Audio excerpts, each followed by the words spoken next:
Hello friend, welcome to Harinder concept. आज हम लोग बात करने जा रहे हैं हिंदी पेडागोजी के बारे में।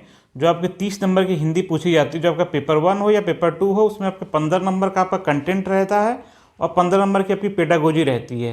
तो जो 15 नंबर की पेडागोजी रहती है उसमें आपके कुछ क्वेश्चन आपके हो गए भाषा वैज्ञानिक, रचनावादी, व्यवहारवादी, इनसे क्वेश्चन कुछ पूछे जाते हैं। तो उसके बारे में हम लोग बात करने जा रहे हैं इस वीडियो में। तो सबसे पहले हम लोग बात करने जा रहे हैं लेव वाइगोस्की के बारे में। लेव वाइगोस्की का जो सिद्धांत है, सामाजिक सांस्कृतिक सिद्धांत इन्होंने दिया हुआ है। और इनका मानना है कि जो बालक होता है भाषा अपने परिवार समाज में अंतःक्रिया द्वारा सीखता है, इंटरेक्ट करके सीखता है। अगर बच्चे को भाषा सीखनी है तो अपने परिवार समाज में ही रह के वो भाषा सीख सकता है, अन्यथा वो भाषा नहीं सीख सकता। लेव वाइगोस्की का ये मानना है। लेव वाइगोस्की जो है भाषा को बहुत इंपॉर्टेंट यंत्र मानते थे कि जिससे बालक जो होता है अपने ज्ञान का निर्माण करता है। अगर भाषा नहीं रहेगी तो बच्चा जो है अपने ज्ञान का निर्माण नहीं कर पाएगा। लेव वाइगोस्की ने भाषा के 3 महत्वपूर्ण पक्ष बताए हैं। जो पहला इसमें है एक सामाजिक वाद, सोशल स्पीच। ये 2 वर्ष की उम्र में होता है, इसके नाम पे आप लोग मत जाइएगा। जो सामाजिक या सोशल स्पीच जो है, इसमें बच्चा अपनी ज़रूरतों के लिए बात करता है। जैसे बच्चे को अगर भूख लग गई तो वो क्या कहते हैं, खाना मांग लेगा, प्यास लगी तो पानी मांग लेगा, और भी जो कुछ उसकी ज़रूरतें जो उसके समझ में आ रहा है वो अपनी ज़रूरतों के लिए समाज में बात करता है। तो ये हो गया सोशल स्पीच यानी सामाजिक वाद। इसके नाम पे मत जाइएगा कि क्या कहते हैं समाज के बारे में बात करेगा बच्चा, ऐसा नहीं है, इसमें कन्फ्यूजन मत होइएगा आप लोग। दूसरा जो है इसमें निज वाक्य यानी प्राइवेट स्पीच। ये 3 वर्ष से 6 वर्ष की उम्र में होता है। इसमें जो बच्चा होता है किसी कार्य को करेगा तो वो बोल बोल के करेगा। जैसा कि आप लोगों के पेपर में क्वेश्चन आया हुआ था कि एक लड़की है, वो खिलौना बना रही है, खिलौना उसका टूट गया तो वो कहती है कि नहीं नीला टुकड़ा लाओ, फिर नीला टुकड़ा नहीं लगेगा, हरा टुकड़ा लाओ, हरा टुकड़ा नहीं लगेगा, पीला टुकड़ा लाओ। तो वो किसी कार्य को कर बोल बोल के कर रही है, वो होगी प्राइवेट स्पीच। एक होती है मौन वाक्य यानी आंतरिक स्पीच, साइलेंट इनर स्पीच, जो क्या कहते हैं 6 वर्ष के बाद आती है। इसमें बच्चे के अंदर इतना डेवलप हो जाता है क्या कहते हैं वो बोल बोल के किसी कार्य को नहीं करेगा। वो किसी कार्य को करना रहेगा तो अपने मन में ही सोच लेगा। जैसे हम आप सोच लेते हैं किसी कार्य को करने के लिए तो बोलते नहीं है ना किसी से कि क्या कहते हैं हम ये करेंगे, तो आपके माइंड में जो चल रहा है वो उसी प्रकार से बच्चे के अंदर वो डेवलप होना शुरू हो जाता है 6 वर्ष के बाद। तो ये हो गया। भाषा पहले आती है, विचार बाद में आता है। लेव वाइगोस्की का मानना है कि भाषा पहले आती है और विचार बाद में आता है। शुरुआती दिनों में क्या कहते हैं भाषा विचार दोनों अलग अलग रहते हैं, फिर बाद में मिल जाते हैं ये। तो ये हो गया हमारे लेव वाइगोस्की। अब हम लेव वाइगोस्की के बाद अब हम लोग बात करने जा रहे हैं जीन पियाजे के बारे में। जीन पियाजे भी रचनावादी हैं। इनके जो सिद्धांत का नाम है संज्ञानात्मक विकास का सिद्धांत। इनका मानना है कि पहले विचार आता है फिर बाद में भाषा आती है। पहले विचार करने की क्षमता बच्चे के अंदर डेवलप हो जाती है, विकास उसका हो जाता है, फिर भाषा प्रयोग करने की क्षमता उसके अंदर विकसित होती है।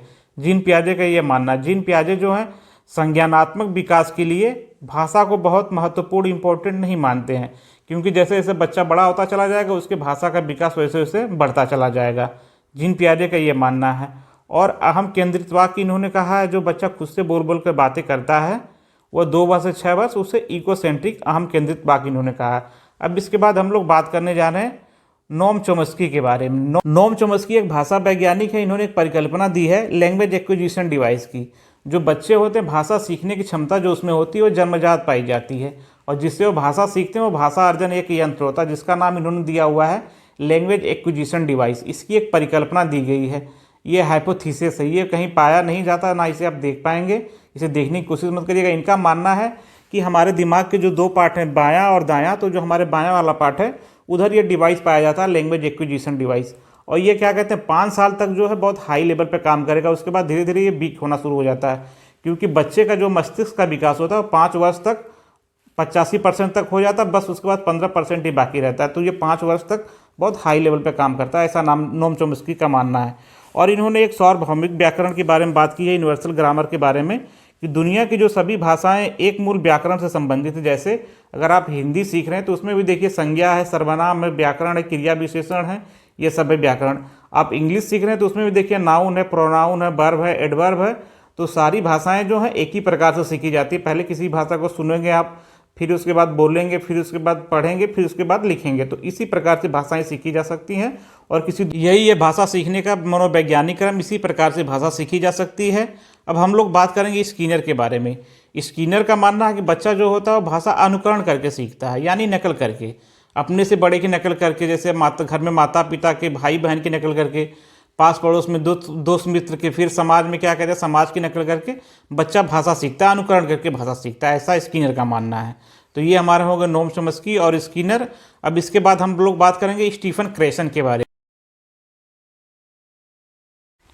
में। स्टीफन क्रेशन एक अमेरिकी भाषा वैज्ञानिक है। इन्होंने द्वितीय भाषा अर्जन का सिद्धांत दिया हुआ, जैसा कि नाम से पता चल रहा है कि दूसरी भाषा आप अर्जन के माध्यम से किस प्रकार आप सीख सकते हैं। इसके लिए इन्होंने 5 प्रकार की अपनी परिकल्पनाएं दी हैं, 5 प्रकार के हाइपोथेसिस दी हैं, जिसके बारे में हम लोग एक एक करके बात करेंगे।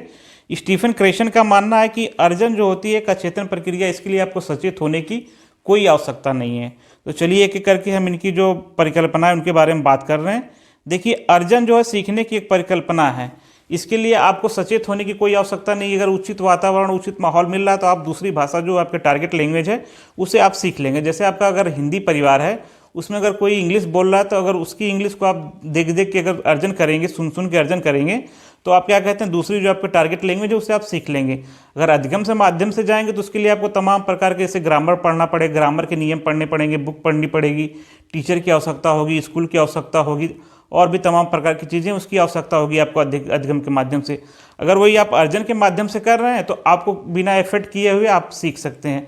उसके लिए बस खाली उचित माहौल, उचित वातावरण आपको मिल जाएगा, तो आप अर्जन के माध्यम से आपके सेकंड लैंग्वेज है उसे आप सीख सकते हैं। तो ये होगी पहली हाइपोथेसिस इनकी। सेकंड जो है मॉनिटरिंग परिकल्पना, यानी कि इसमें आप मॉनिटर करेंगे, क्योंकि आप अर्जन के माध्यम से किसी लैंग्वेज को सीख रहे हैं।